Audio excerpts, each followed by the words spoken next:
Welcome to February's productivity report. I'm so excited to share my takeaways from this month with you. And yeah, it was a low-key month, but a lot of reflection, a lot of learning, so it's going to be a good one. So first of all, if you're new here, welcome. My name is Caroline, and I'm an organizing and productivity coach, and I do these reports as a way to showcase how I meet my goals, what's going on in my life, and just how do I plan things, how do I make things work. I found that the best way to do it is to show it and not just talk about it. So here we are, we're doing this. And right now I'm actually in beautiful Honolulu, Hawaii, but I can't go outside with you guys, even though I would love to do this outside. It's just too noisy. I will try and show you the view that I'm looking at in a bit, but yeah, it's just, there's too much going on outside between tourists and buses and construction and festivals and all kinds of stuff to do this outside. So we're still here though. It's a beautiful day, and I'm shooting this in March, but the report is for February. So let's talk about what happened in February. February was actually a very low-key month, so if you haven't followed me up until now, you wouldn't know that I was on the road for most of last year. I pretty much started in, I think, early Feb of last year. Actually came here to Hawaii again. I used to live here. This is my old neighborhood. I lived here for years, so I come back as much as I can. Yeah, and then it was just a whirlwind of traveling. I was in Orlando for a conference, and then I went to Portugal. I backpacked through Europe for almost 5.5 months, 5 months or so. And then I was in Sweden at home, and then came back to the US. Then I was in LA. It was kind of a whirlwind year.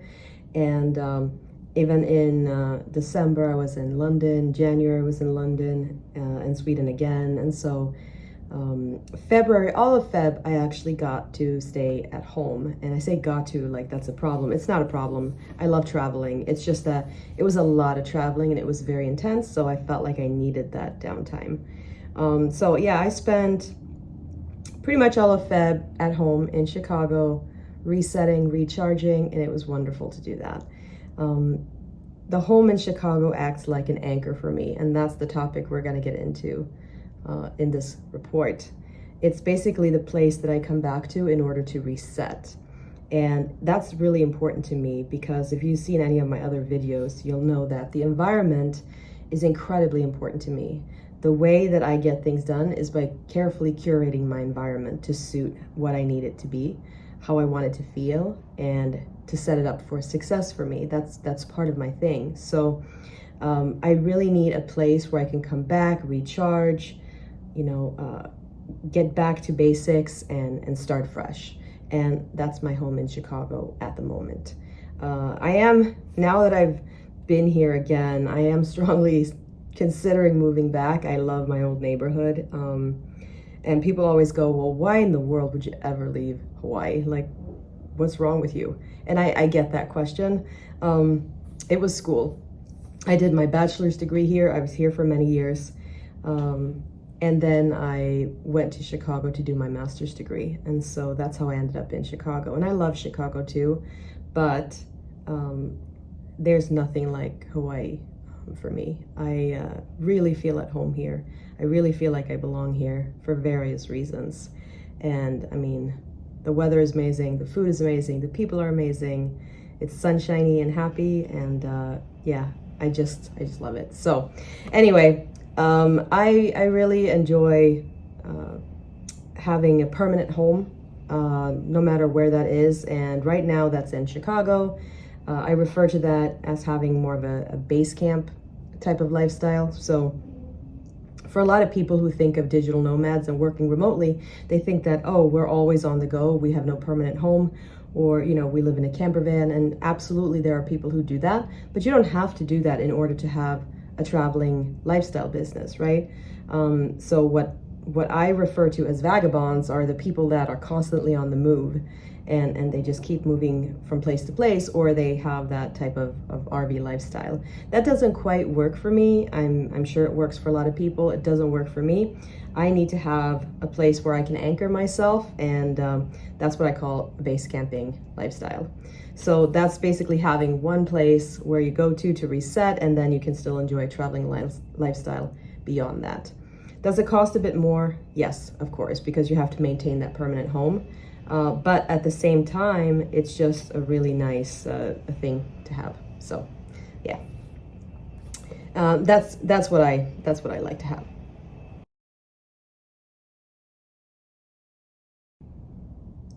So the whole idea of anchoring is what I want to get into in this report, because that's how I feel about my home in Chicago, and that actually came through as a theme in a lot of different areas in this month. So that's kind of what I wanted to put forth as an idea, so that you understand what anchoring is and how it works.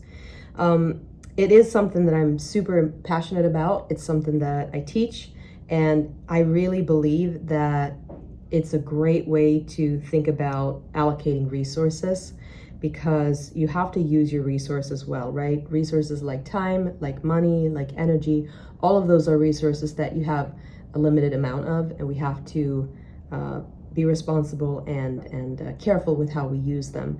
And anchoring, I feel, really helps you do that. So let's get into what this means. There's two definitions of anchoring. First, in psychology, there is something called anchoring, and it has to do with decision making. So it's basically the idea that you tend to hang on to the first piece of information that you get simply because you saw it or you heard it first. And you kind of by default assume that the first thing you hear is the correct one. So you naturally have a bias towards that.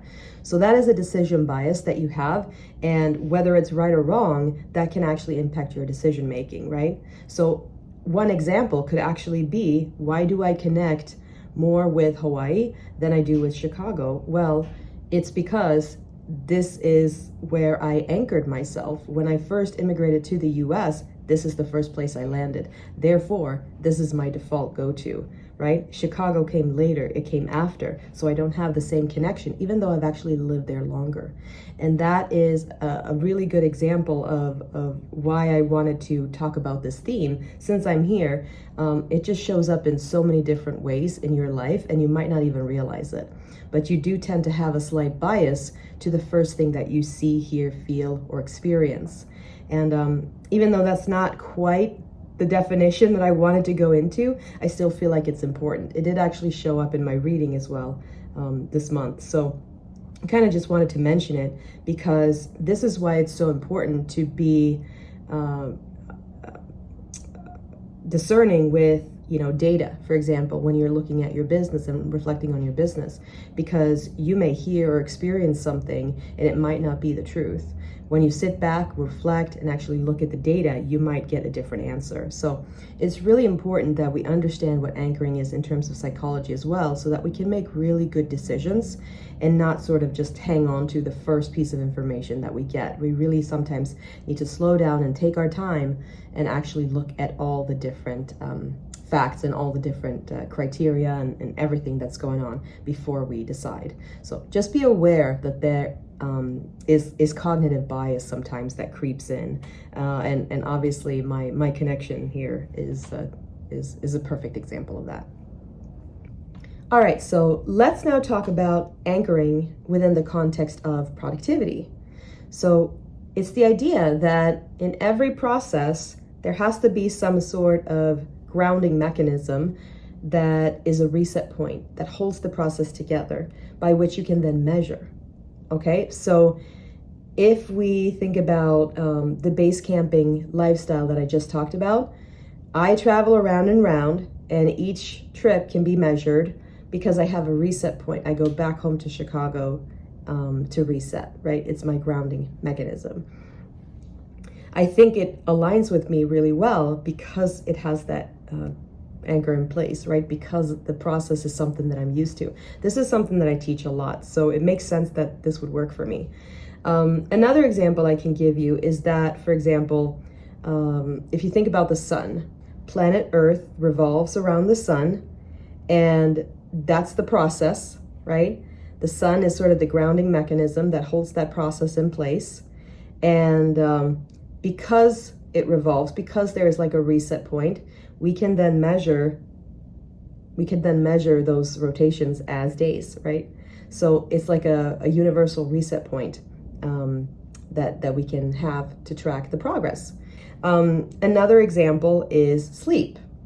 So sleep is something we all need. And why do we all need it? Well, it's because it's a reset point. And that's how we can measure our days. It's because there's a start and an end to it. And then we sleep and then we wake up again. And that process has that anchor as a way for us to reset. So if we don't get enough sleep, what happens? Well, we start to struggle, right? We need it because if that reset point doesn't come, it impacts the process. And that's exactly how productivity works too. Every process needs to have that anchor, that grounding mechanism that supports the recharge, okay? So all of these things impact productivity. So what we can really do is we can look at how all processes in the universe works. Most of them will have some sort of anchoring point, and that's the reason why they're measurable. So in your business, in your life, you also have to have that grounding reset point. That's your anchor. And this is one of the reasons why I teach a lot of reflection routines, because that becomes that anchor that you need in order to understand what's going on and for you to measure progress. So my Mindful Monday mapping program, for example, builds heavily on that. We teach a guided reflection routine that looks at data, that looks at your intuition, your emotional well-being, all of the things that you need to consider to make a holistic decision. We look at that every single week, and that is your reset point. And when you have that anchor in place, all of a sudden now you're sharpening your compass. You're able to make decisions based on what works, based on what doesn't work, and you're just so much clearer on what needs to happen. And we need that in order to be productive, to know where we're going. And that's why it works. That routine really, really works. It's the reason I'm able to not work more than part-time in a full-time business, because I have that strong anchor that I can then measure progress with. In fact, I want to say it's an extra heavy anchor because it's measuring all the other anchors in my life, which is really cool. So yeah, I hope you get that. I don't know if I explained it quite as well as I wanted to, but I hope you get that each process in your life should have some sort of anchor. It should have some sort of reset point. And if that reset point does not exist, you're going to start to struggle, right? So think about how you can put a reset point into any process that you have. I actually mentioned in a testimonial video that I did with my student Tara that before I implemented my Mindful Monday mapping framework, I actually felt like I was drifting on an ocean with no clear direction. That's kind of how my business felt. And the minute I implemented this routine, it felt like I dropped anchor, right? And that's kind of where the whole thing came from. It felt like I was able to stop, pause, take a moment and see what was going on, and then kind of sharpen my compass and then keep going with a much more clearer direction. And that is what started producing so many benefits for me, including being able to work less, including making more money, including understanding the data, and aligning myself with the right audience and all of that. So yeah, I'm kind of rambling here, but I just believe in it so much, because when you have a sharpened compass, when you have that anchoring in place, your sense of direction becomes so much clearer. And then the line between you and your goals becomes really, really straight. Otherwise, it's a very swirly road. You kind of go this way, then this way, then this way. You don't have to do that. When you have that anchor in place, you can now measure progress and draw a straight line between you and your goals. And that's how we get it done. All right, let's talk about how productive I was in February. I was productive, don't get me wrong. I got a lot done, but I was not my usual self. And how do I know that? Well, because I was frustrated. Not for being home or anything like that. It's because I actually said yes to things I should have said no to. I made some poor decisions, and the reason I did that, well, actually I don't know the reason. I'm still working out what happened there, but I wasn't as sharp as I should have been in my decision-making skills. And it cost me time, energy, some money, and I do not want to make that mistake again. For the longest time in my business, my standard rule has been that I am not allowed to make any decisions based on fear. So for example, if an opportunity comes up and I say to myself, I am too scared to do it for whatever reason. What would people think? What would people say? I don't know if I can handle it. Anything like that. I pause myself right there. I stop and I say, wait a minute. If you weren't scared, would you do it? Would you like to do it? And if the answer is yes, I have to do it. I take that little fear, put it away in a little box, put it on the shelf and say, thank you very much. We're not listening to that right now. And then I go do it anyway. And I feel like that's why I've been successful a lot of the time. And it's actually why I've had a lot of fun, because as they say, a lot of fun, a lot of opportunities, a lot of growth is on the other side of fear. And so my rule is just, I am not allowed to make decisions based on fear. I have to base it off of valid criteria, and fear is not a valid criteria. For the longest time, that has been my rule, over 20 years. And for some reason, this month, I didn't listen. I don't know what happened, but I said yes to a project because I didn't know how to say no to it. I was scared of, I think, what that person would say. Or I don't know, I have to reflect a little bit more on what happened there. But I definitely made the decision out of fear. And as you can tell, I was extremely frustrated by that project.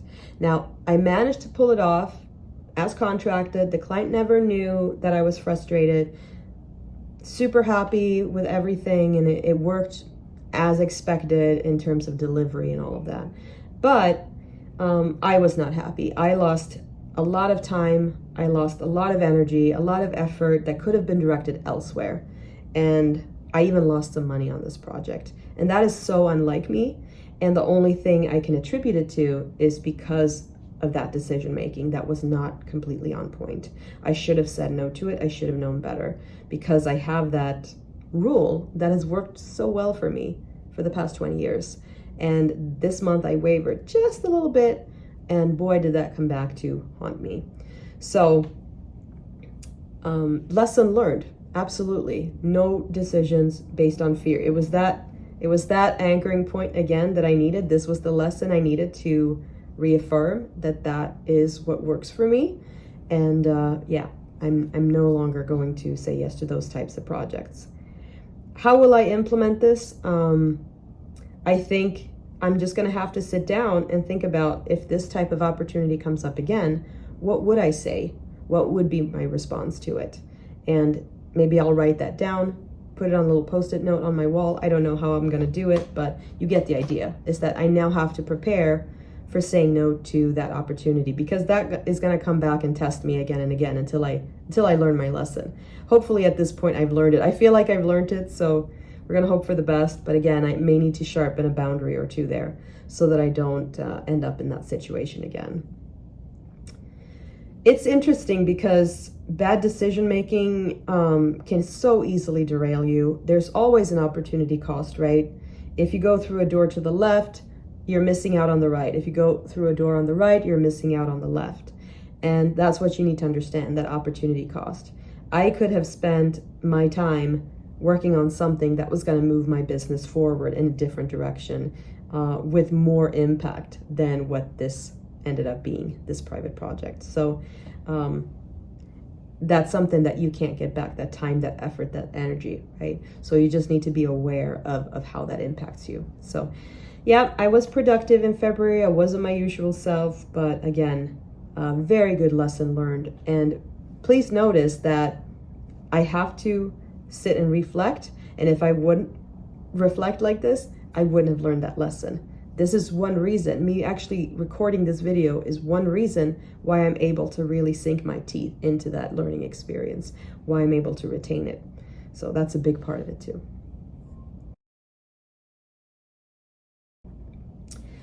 Let's talk about how many projects I actually completed, because I did do well. Despite this decision-making issue, I actually did well. I completed 7 projects, right? All of them were very rich in takeaways.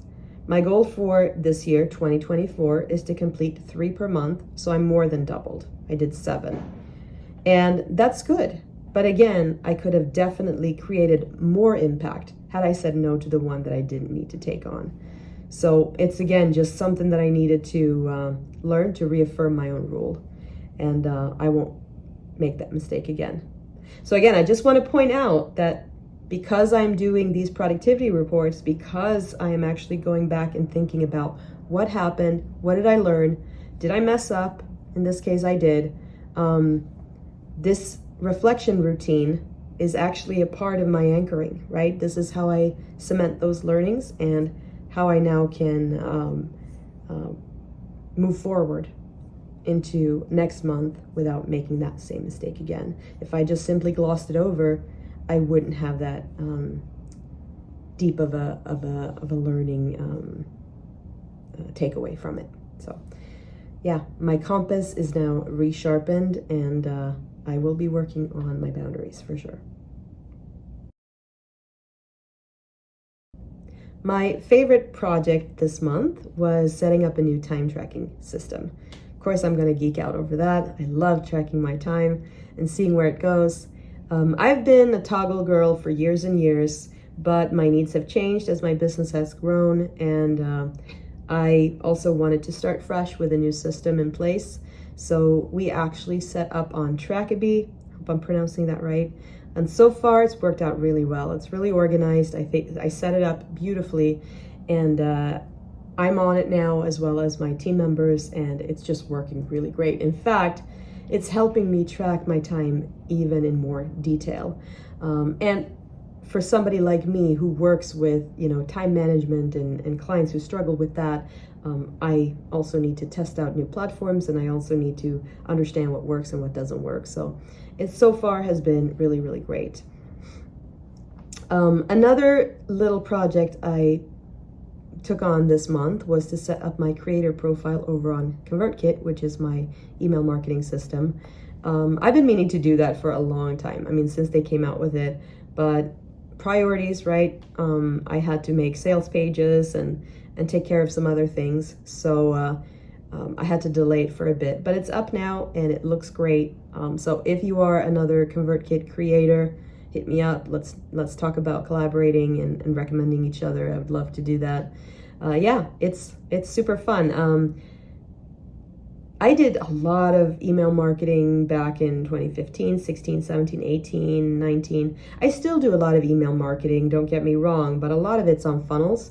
And I'm not as into it as I used to be. I think that's a mistake, and I'm actually going to go back to that. So much so that I'm actually starting a new newsletter called Creating Space next month. And yeah, if you want to be a part of that, if you want to check it out, sign up for my email list. It's over on the website at theswedishorganizer.com.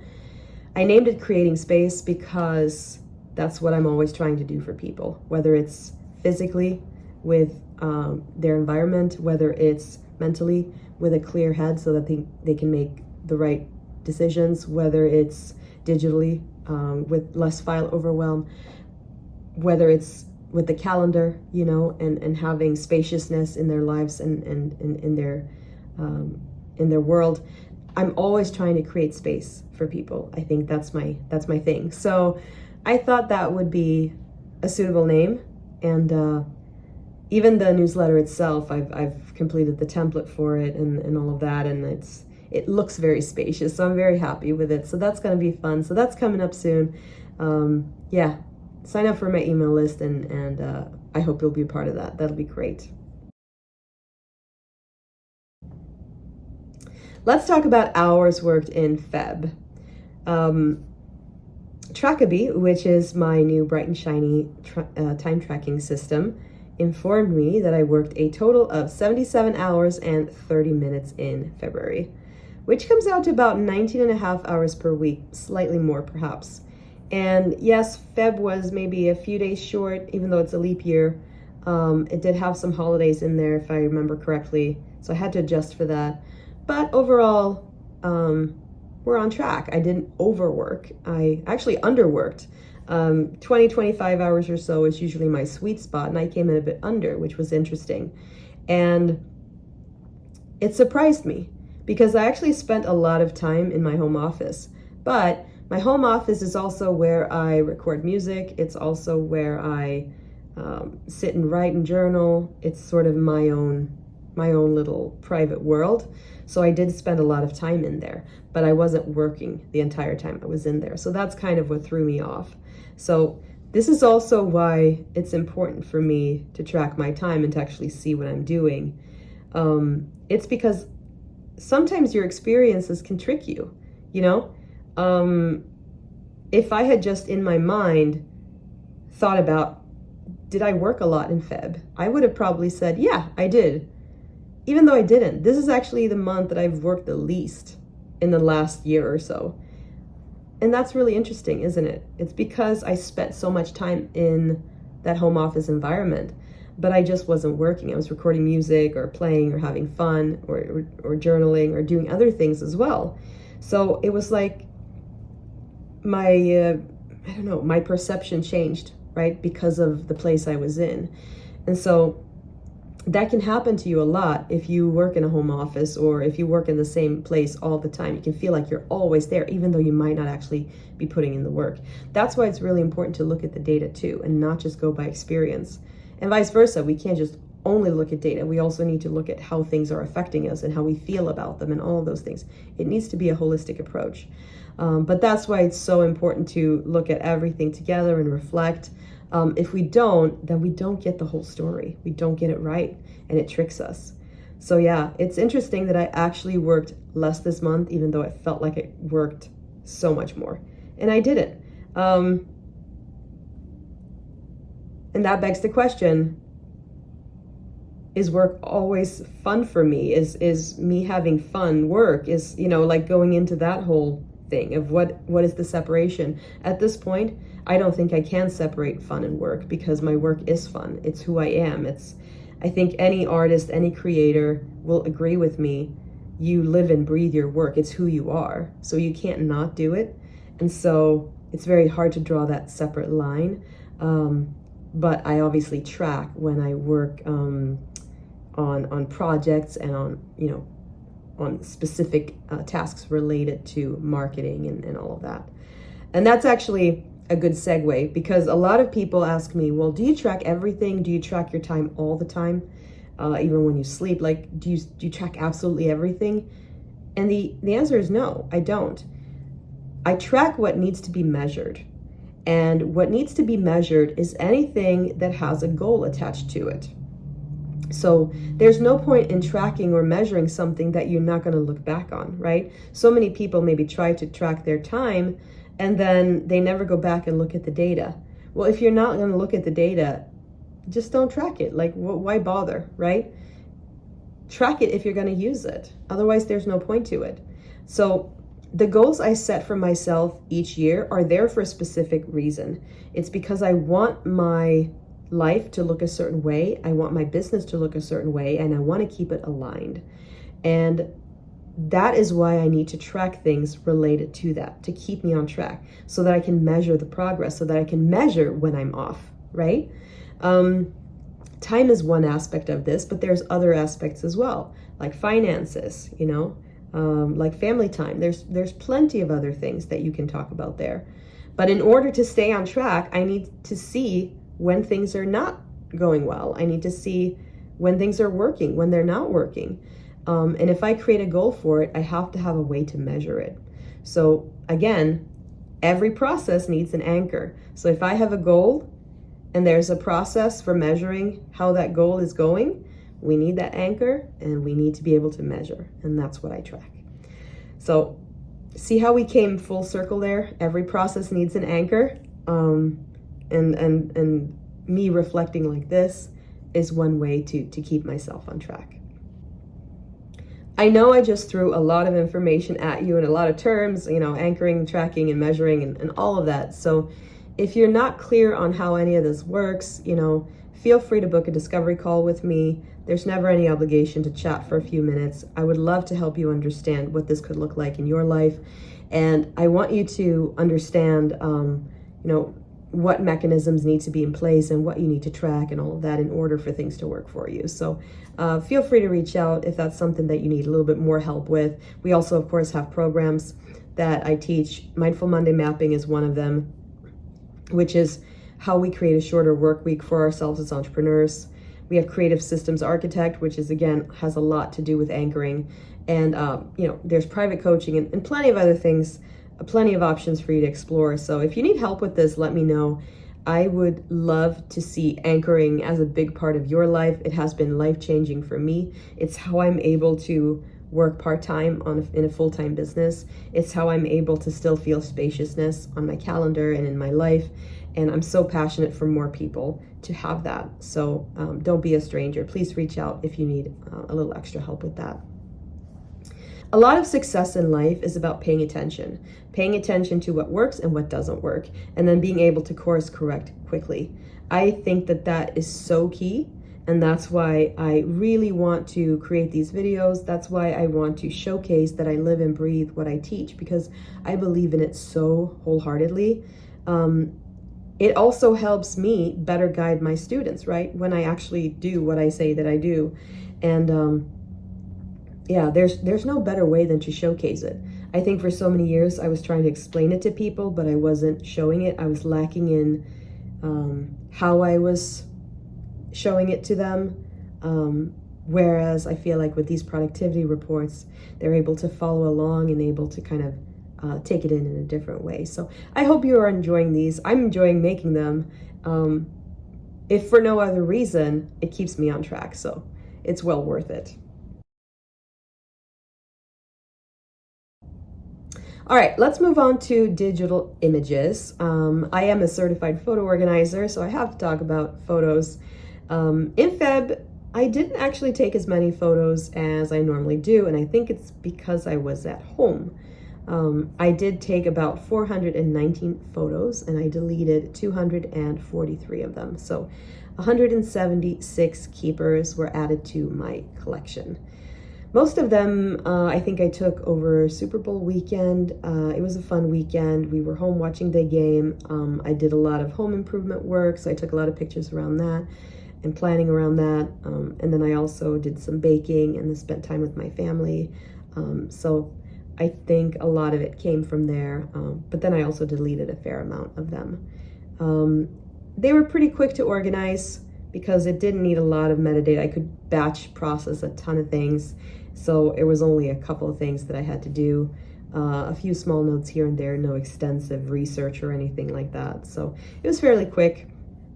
And I think one thing that I want to highlight here is the importance of a solid workflow, because it's so easy to stay on track when you are clear on your processes, right? So I have a proven workflow that I teach, right, in DPO Pro, my photo organizing masterclass. I've been using that myself for years and years, and it works. And because I am clear on how that process goes, it's so quick for me to actually do it. It's so quick for me to get through it once I actually sit down to do something. And I think it's important to reiterate that clarity is a big piece of this, because there is a process in place, whether you like it or not, and you might as well be clear on it, because when you're clear on it, everything just goes so much faster. When you're unclear on it and you jump back and forth, that's when you waste time. That's when things take long. So for you to be fast, it's really all about clarity on how the process works. That's really what it comes down to. And the same thing can be said for the anchoring, right? When you are clear about what your anchor is and you do it and you stick to it, things become really easy. Sleep might be a good example, actually. If you are very clear that you need 8 hours of sleep every night and you make sure that happens, you're not going to have a problem. It's when you're like, I could probably get by with 4, maybe I need 10. Like, that's when things are inconsistent. I know that might be an obscure example, but I hope you get the idea. And it's the same with the photo organizing process. I'm super clear on what needs to happen, what steps are there, and because of that, I'm able to get through it that much faster. So that's why I'm such a fan of defining your operations in your business as well as in life. Only good things come of it. There's always a process for everything. There's systems going on around us all the time. But when you are clear on what system that is, you can work with it instead of against it. And that is such a relief. And it's just, everything goes so much smoother. So so I organized those 176 photos in a matter of minutes because I knew exactly what needed to happen. And of course, I could have had a bigger month. I could have had a lot more photos. It could have taken longer. But I don't think it necessarily would have.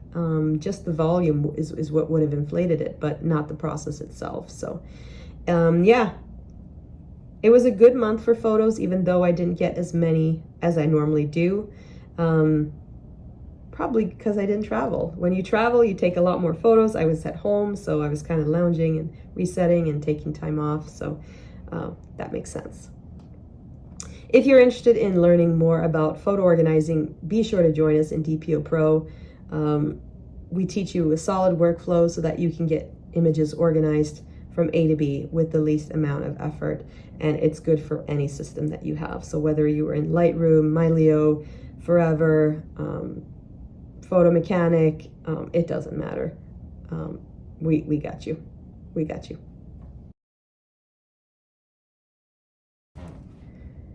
Okay, here comes the big one. This is steps walked in February 2024. This is the goal I still have the most trouble with.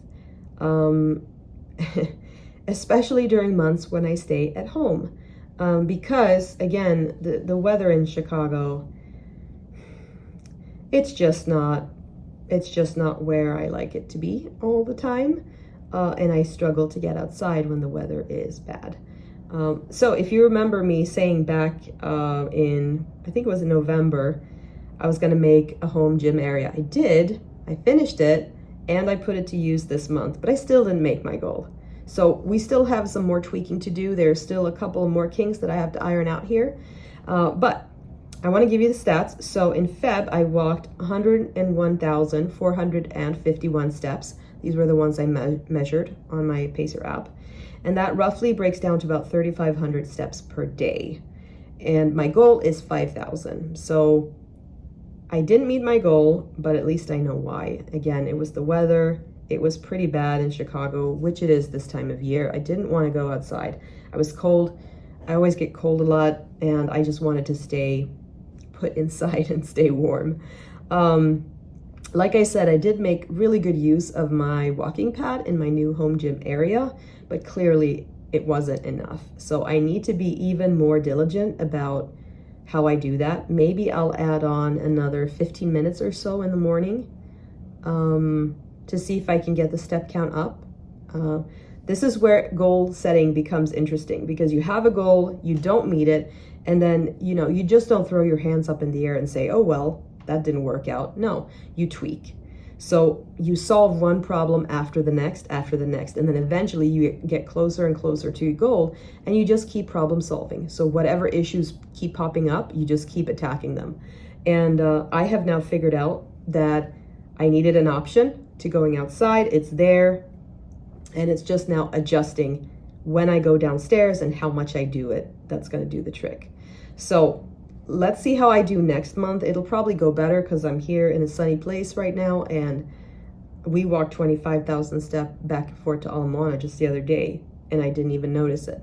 So again, a lot of it has to do with me being at home and not wanting to go outside when I'm in Chicago. So that's the problem I have to solve for. I also know that when I do sprints, meaning really intense workouts, I tend to skip the next day because I get too tired. I get sore muscles. That happened this time. I got very excited about my rower, which I hadn't used in a bit. And I did an insane pass on the rower, and I had sore muscles for like 3 days, which means I then missed a workout 3 days in a row after that. That's not how I like to go about things. I like to go with consistent small action, not intense sprints. So that's something that I need to remember for myself. I need to take it a little bit easier while being more consistent. And I think that's true for a lot of us, no matter what you're talking about in productivity or project management. Usually when you do a little bit every day, you actually tend to improve more than when you do these intense sprints. In fact, I have a client right now who is like, well, can you just teach me everything about productivity in one day? I just have one day. I'll set aside that one day. We'll get together and we'll just iron it all out. We'll sort it all out. And I keep trying to explain that that's not how this works. And for some reason, I'm not able to get through. So I'm going to have to keep reiterating that progress over time is what's going to get you there. It's not going to solve itself in 24 hours. And I know that's a hard lesson to learn. Clearly, I'm learning it myself with my workouts. But if there's anything at all that you take away from me and listening to me, is that micro goals, small steps, progress over time is the key. That is what's going to get you there. You are not going to sit down and learn a new skill overnight. You are not going to go to the gym one time and be buff the next day. That's not how life works. So I need to remember that. I keep reminding myself of that. So I want to remind you as well. Just keep chipping away in small batches, and you'll get it done. I promise. Because there are still issues to iron out here with my step counting, I'm keeping the same goal for 2024, so we're keeping it 5,000. Again, there's no point in moving the goalpost when I'm not meeting it yet. So I'm still so far from where I was a few years ago. So we're getting closer, right? But we're still not there. There's still some things to iron out, and that's okay.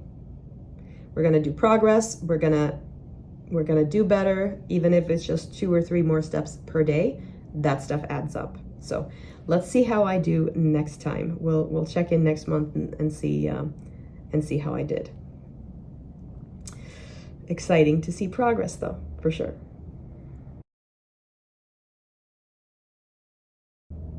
All right, let's talk about home cooked meals. February actually went really well, and I think one reason, flip side of the workout scenario, is that I was home, right? So home cooked meals made a lot more sense. I hit 77%. That was my final number. My goal is 75%, so I met that goal just fine. I got a little bit lazy at the end of the month. My husband was like, yeah, let's eat out. And had we not been carefully tracking ourselves, we would have slipped up here. We would have gone under 75%. But again, because I'm measuring and tracking my goals and seeing like, oh no, we're getting close here. We gotta step it up. We were actually able to meet that goal. So same with the workout. I am meeting the goal, but I'm just above it. And I feel like I need to make it so ridiculously easy first before I move the goalpost that there's no question that I could move the goalpost. So for all of 2024, I'm going to stick to 75%. I feel like I need a little bit more consistency there. I want to make sure that I easily meet that goal even during travel months. And once I know exactly how to do that and I do it easily, I'll probably move it up to 80% or so. Still though, where we started, we're still a long way from that. So we started at 32%. And now we're at 77% or consistently around 75%. So there is plenty to be proud of here. You see how that small progress adds up? You can't make those changes overnight. It just has to be consistently implemented. And one problem that I've identified here is that it's not the amount of time that's the problem. It's not the fact that I have to cook. That's the problem. I have plenty of time and space where I could fit cooking in. The problem is the meal planning. And I know how to meal plan. I'm a planner. Of course I know how to meal plan. And I do, but the rest of my family are not on board with those choices. They often don't like the choices that I make. They often don't want to eat the same thing more than once. If I make something, they often go, well, I don't feel like that today. And that is something that we all have to communicate more around with each other, because I don't feel like that attitude is helpful. But again, when dealing with other people, you can't control other people. You can only control yourself. So I think we have to sit down as a family and communicate even better and figure out what that can look like. Because I can't sit down and just make meal plans and then have that go out the window because people don't feel like it. Or, you know, if I buy ingredients and know exactly what I'm doing and when I'm doing it, which is how I like to operate, they go, oh, actually I had something else in mind. I already ordered something else. Yeah, we just, I think, have to communicate better around that. So that's something that I've identified for us. Meal planning is an area of operations in your life. It's something that happens again and again and again. And it does not work as a project, meaning that every single day you're trying to learn to cook something new. It does if you are a professional, perhaps, you know, because then that's part of your craft. You're trying to learn as much as possible. That's not who I am. So I need to figure that out and help them help me, basically. So yeah, stay tuned for interesting updates around that in the future. Meal planning is easy for me. It's fun now that, you know, that I have better cooking skills than I did in the past. But again, maybe we need to just slightly adjust the things that I cook or how we communicate around it. So more progress to be had for sure. All right, let's talk about books and learning. This month I listened to an audiobook. It was quite long. I think it was like 11 hours or something like that. It was quite a lengthy novel. It was The Hate You Give by Angie Thomas. Thanks, TJ, for the recommendation. It's about a young African-American woman named Star, who's from a poorer area, but then she goes to school in a more affluent place. And because of that, she kind of feels like she has to show up as two different people in order to be accepted. And then, you know, that becomes difficult for her. Obviously, you know, it is to begin with, but then her friend Khalil gets shot by police, and she speaks up, and the whole thing kind of becomes a national issue. It is a fictional story. Unfortunately, it's not what I call far-fetched fiction, meaning that I'm sure there are plenty of people who have lived that scenario, which is unfortunate. That world is not one that I grew up in, but it was a very interesting read. I can't relate to that necessarily, that experience, but I do think that it's important that I read it because of that. I think the one book that I remember reacting to more strongly than this one was Lord of the Flies. Back in grade school, I think it was 7th grade or so that I read Lord of the Flies. I reacted very strongly to that. And I remember talking, you know, about that book to my teacher. Obviously, that's a totally different topic, but ever since then, I don't think I've reacted as strongly to a book as I did to this book, and I suppose that's warranted. It was an emotional read. It was heartbreaking at times, but it was also interesting to hear the perspective. And I think it's a really good read for anybody who wants to debate politics. I think for anybody who's interested in equality and the well-being of our fellow humans, and learning from the experiences and perspective of our fellow humans. I just think it's a book you should read. Yeah, like I said, that world is not one that I grew up in, but I can relate to Star, who is the main character, in a different way. So I didn't know there was a term called code switching,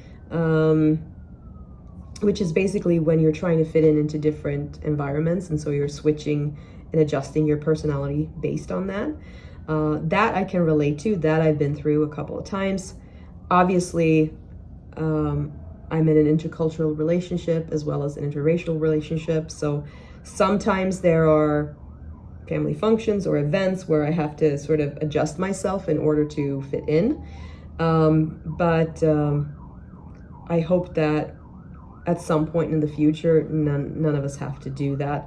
It is the unfortunate reality, I think, in this point, because there are so many different cultures, so many different religions, so many different people in the world. And I think part of my success is that I'm very adaptable. I fit into pretty much any scenario if I just give myself a moment.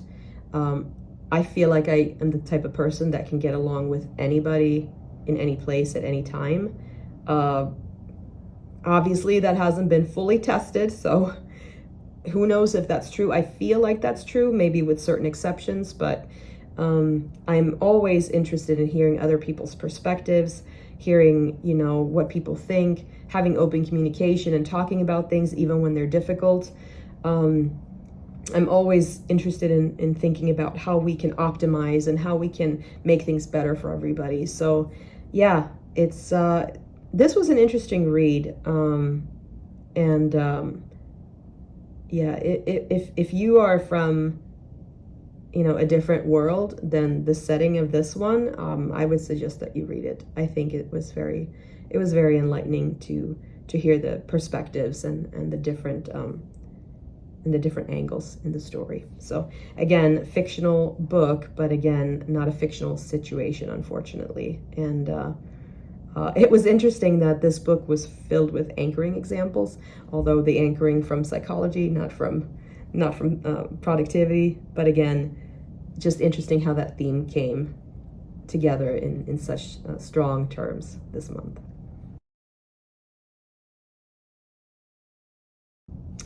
All right, let's move on to meaningful conversations. As you know, I put a high value on talking to people, listening to people, getting other people's perspectives and hearing their thoughts on things. And this month was great for that. I had virtual tea dates with so many different people, but there are two I want to highlight that took me up on my fika with Caroline offer. In particular, one unfortunately got rescheduled, so I'm meeting an extra person next month, but that's okay. The first person I want to shout out is Karen Limbrick, who is one of my students, who is just a joy to have in our community. She's always eager to learn, and she's, I believe, a part of most of the classes and most of the workshops that I have, so it was fun to catch up with her one-on-one. So thank you, Karen, if you're watching. It was great to talk to you. So fun to chat one-on-one. And then, of course, my fellow organizing pro, Kathy Stone of Calgary Photo Solutions. We caught up, and we've known each other for many, many years, but again, we hadn't had a chance to talk one-on-one for a while. So that was really nice to catch up and just see what was going on. Kathy is a wonderful teacher. Shout out to you, Kathy, if you're watching. She has, had great presentations that I've been blessed to watch in the past.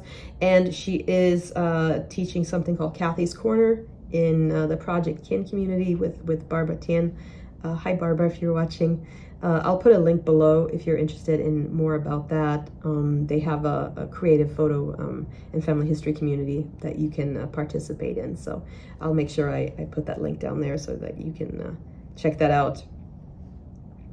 There are so many great people in the world, and like I said, I'm always excited to catch up with old friends and new people and get to know new perspectives on things. So if you are on my mailing list, be sure to keep an eye out for the Fika with Caroline announcements so that you can book a date with me, a virtual tea date, and have a chat. And if you're not on my mailing list, please sign up. Not only will you get those notices, you'll get the Creating Space newsletter that I talked about earlier, and lots of other fun tips and deals and all kinds of stuff. Yeah. March is going to be a great month. Like I said, I have an extra virtual tea date that got rescheduled, and I'm of course meeting up with family and friends over here, and yeah, I think it's just going to be a great year overall for connections. But definitely, if you haven't talked to somebody in a long time, pick up the phone, send an email, reach out, DM somebody. You won't believe how many good things come out of it. Okay, on to success celebrated in February 2024. This was a very special month because I put out a call for my students to show up if they had testimonials that they wanted to share. So basically I said in our community, hey, you know, we'd love to hear about your positive experience and even negative experiences if you have one. It's really important for me to get feedback from my students to see what I need to improve upon. And in February, I had 6 people sit down for actual interviews with me. So I basically do testimonial interviews where I just basically ask the person, look, what was your experience? Was something, you know, great? Was there something unexpected that you didn't know you needed? What needs improvement, you know? And then I just basically record us over Zoom having these conversations. They're not scripted. I do give them a heads up on what questions that I'm going to ask them, but everything is just the way it comes out. And then I just post them on YouTube, and I have them on my sales pages, because it's really important to me that potential students and potential clients get an idea for what it's like to work with me one-on-one and even in group settings. And I want them to get the actual unfiltered data. I know that sounds very, I don't know what the word is. Like, it sounds unusual perhaps, but I am really not afraid of criticism at this point in my life. Criticism to me, it's not about me. It's about the fact that something could be better. So if something comes up and I need to tweak it, I find that that is just good information to have, and I tweak it. And that's all there is to it. And I feel like because I have that process again in place, another example of anchoring, by the way, asking your students, that's how you can now measure progress. That's how you can improve your programs. And to my delight, all 6 of them had very positive things to say about our programs. So I talked to 4 of them about DPO Pro, which is our photo organizing masterclass. And then I talked to 2 of them about Mindful Monday Mapping, which is our high-level sort of CEO reflection routine program for learning how to create a shorter work week. And all of them had great things to say. So I want to say thank you to Tara, Diana, Valerie, Lida, Rebecca, and Lynn for showing up for us with so much love and so many great takeaways. You can watch all of the videos if you're interested on YouTube. I put them on the playlist that says testimonials. Thank you, ladies, for just taking time out of your day to give me that feedback. I really appreciate it. It's by having students like you that I'm able to keep the quality up and keep the standard up. And I really think that it's important for future students and potential students to be able to hear from real people. So yeah, that was just so special. And that's the reason why I wanted to highlight that as Success Celebrated, because clearly the programs that I've put together work. People are having amazing results. They're putting in the work, and they're getting the results that they signed up for, which is just amazing. So it's not just a celebration of me, it's a celebration of them for showing up for themselves, taking their goals seriously, and actually doing something about it. So well done, ladies. I am so proud of all of you, and thank you again for helping me out with your feedback. I have the best students, I have to say, and I'm so excited because next month I have even more testimonials to record. So that'll be also really, really special.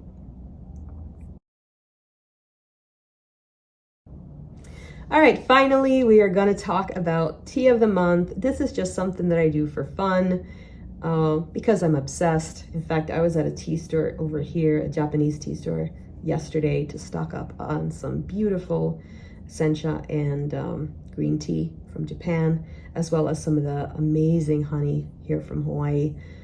They have lilikoi, they have lychee, they have all kinds of flavors that you don't get as much on the mainland. So I just love stocking up when I'm here. But I digress. My highlight of the month for February 2024 is going to be Positively Tea's Tropical Island Breeze. And actually, it's quite fitting that I say that while I'm sitting here, but it's such a delicious tea. The reason I first came across it was because Tea Havana got bought out, and I was so upset because my favorite tea, which was their Rooibos Tropica got discontinued. And that was the one I just lived on every single day. So I stocked up. I think I bought like 4 pounds before they discontinued it, but it's over now and I had to replace it somehow. And I kept trying to find the right combination. It's basically a green rooibos with like tropical infusions.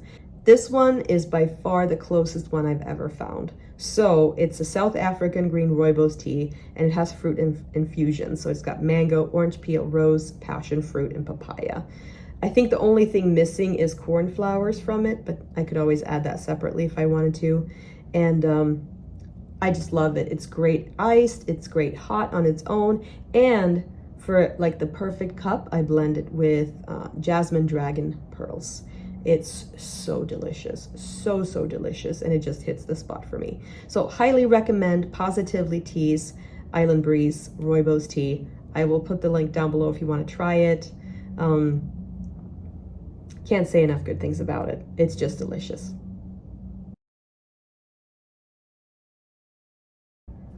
All right, that's it for this month. Thank you for listening to the end. I have more over on the blog, in the blog post. For example, my favorite hubs, tools, services, and solutions. So that's where I list out all the things that I use to help me be more productive. I have some recommendations there, as well as, some links that I think you should check out. I am an affiliate for some of them, not all, but I just give those recommendations in an effort to be more transparent about what helps me be more productive, because I am a pro and I try out a lot of tools. So if I can help you find a right tool, even better. And there are some great recommendations over there on the blog. I also want to mention before we wrap up that I measure certain things that I showcase in this report for certain reasons, but they're all because I have goals that I want to meet. And my goals are not necessarily the same as your goals. So if you are not trying to hit 5,000 steps a day, you do not need to be measuring your steps, right? Measure what matters to you. So it depends on what goals you have. When you have a goal, you need to figure out how to meet it. And the way you figure out how to meet it is by tracking your progress towards it. So those are the things that you need to be concerned about. And they may or may not differ from mine, right? But be very clear on your own goals and what's going to get you to that finish line. So yeah, don't worry about mine. The reason I'm sharing them here is because I want you to see the adjustments I make towards my goals. I want you to see that it's not a clear A to B all the time. There is some back and forth. Sometimes you meet your goals, sometimes not. But the way that you keep going towards them and the way you measure progress is by reflecting and adjusting for all the things that pop up in your life. So this is me being more transparent and trying to help you see how to go about that process. I hope you enjoyed this video. Your takeaway from this one should definitely be anchoring, and the idea that every process should have some sort of anchor in place in order for you to be able to track its progress. If you resonate with that, let me know in the comments below. If you have an anchor, please let me know in the comments below. I'd love to know what works for you and what doesn't. And if you don't have anchors in your life, please reach out or reflect on how you can put one in place for yourself, because that's how you become even more productive. And I'd love for that to be the case for you. So thanks for watching again. I will see you next month. Until then, much aloha. All right, so here's the view, since I can't really show that to you in the video because it's just too noisy outside. So I want to show you this. I'm going to turn this around and you can see what I'm looking at.